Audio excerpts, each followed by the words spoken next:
I'm getting sniped at by some Democrats. I don't like it. I didn't put us in this situation. They did. And I necessarily didn't want to give the data because some people might say, well, you're at 10%. It should be at 15%. Others might say it should be at 5%.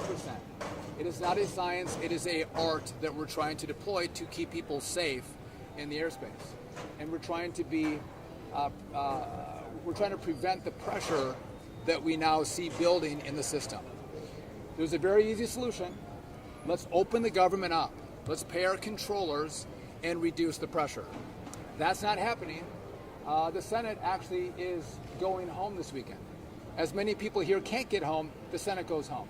They should be here every day, every weekend, every week trying to find a deal so we can open the government back up. Mr. Secretary. I'm not done. I want to talk to you about the data. So first, some have asked what's happened in the airspace. So a few points that we look at that are sending us in the wrong direction. Right? So number one, loss of separation in the airspace. So that's the minimum distance we keep between aircraft to keep them safe. We've seen breaches, more breaches in regard to that loss of separation. We see more incursions on tarmacs throughout the country. And we have more complaints from pilots about stress from air traffic controllers and more complaints about the lack of responsiveness from controllers. So that data is going in the wrong direction, not in the right direction, which made us make the decision we have to actually take additional measures to reduce the pressure in our system. I want to make one comparison. I'm getting sniped at by some Democrats. I don't like it. I didn't put us in this situation. They did. We were here 10 months ago, and I want to make a comparison only in regard to this. The FAA didn't look at the data to say there were near misses in this airspace between helicopters and fixed-wing aircraft. They didn't see the data. We learned from that.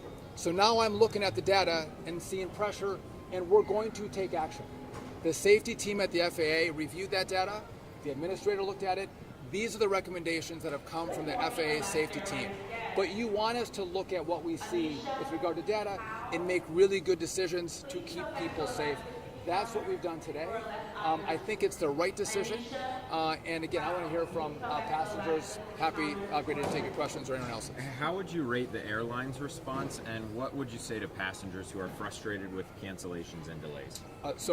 The airlines have been good partners. They don't love this. They're going to lose millions of dollars because of this. It's challenging for them to take down flights.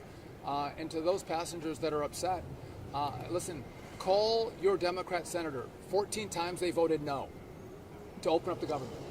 Those in the House that are sniping at me, they voted no to open up the government. And again, you can have votes. There's a process on how this is supposed to work in the Congress.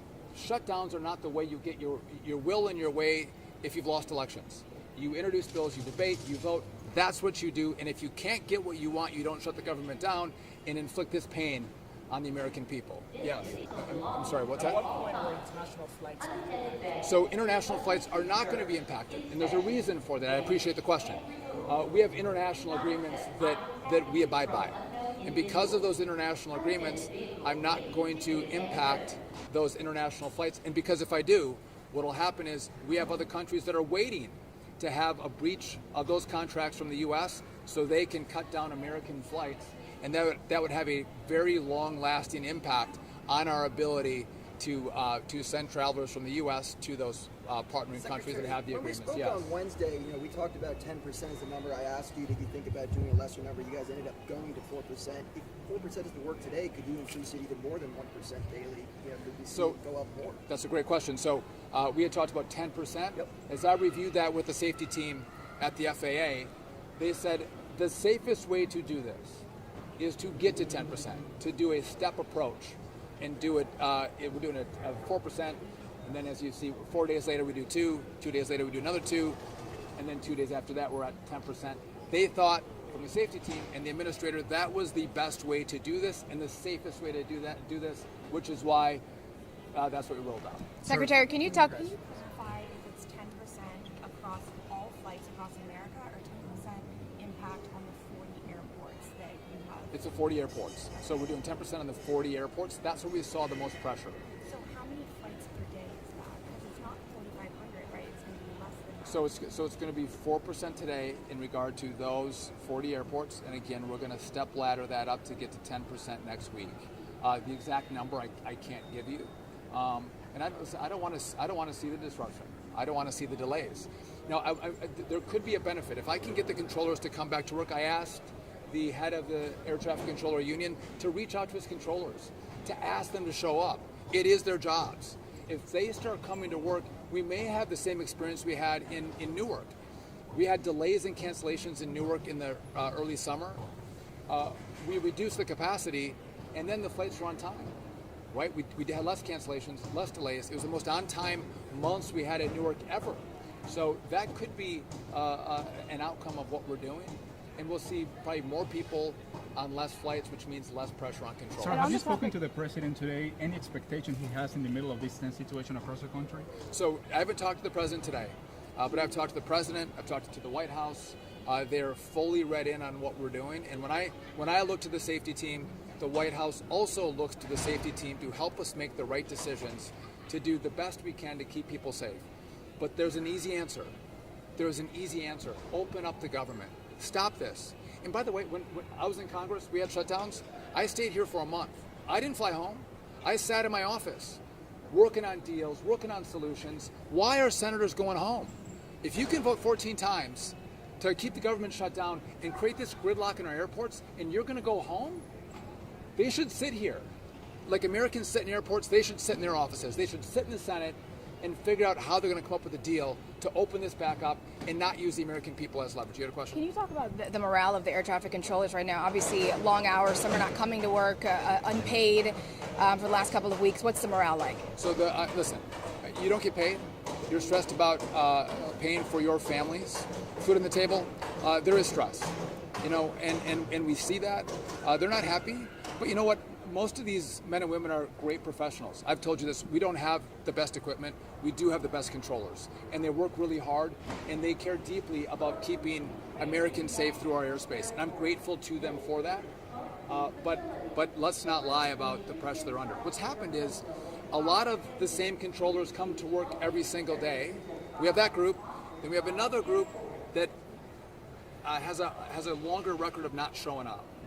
And so the ones who do come to work, they're the ones that are working 6 days a week, 10 hours a day. And you can do that, all of you guys work big hours.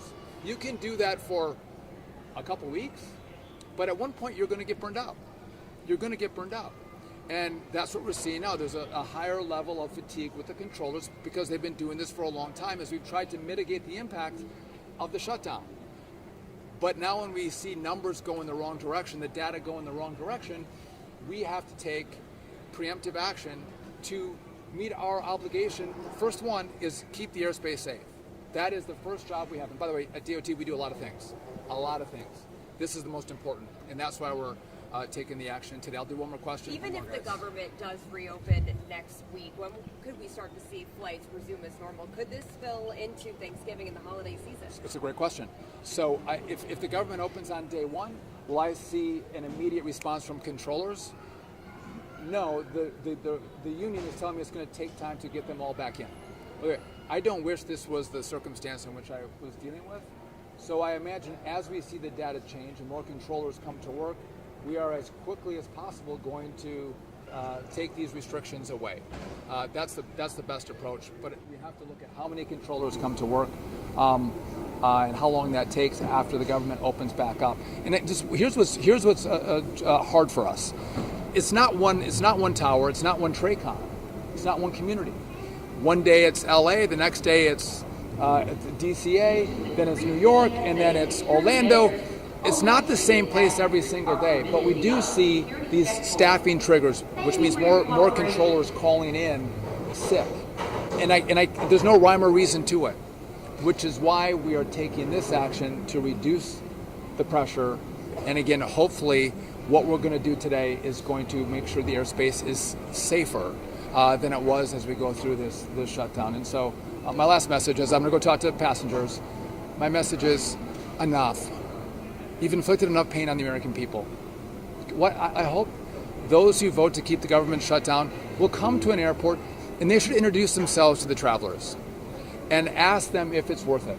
Is their delay worth it? Is their cancellation worth it? And I think the resounding answer to that will be no. And so open it up and go through the process that our founders set up for us, which is debates and votes. With that, thank you all. I appreciate you coming on.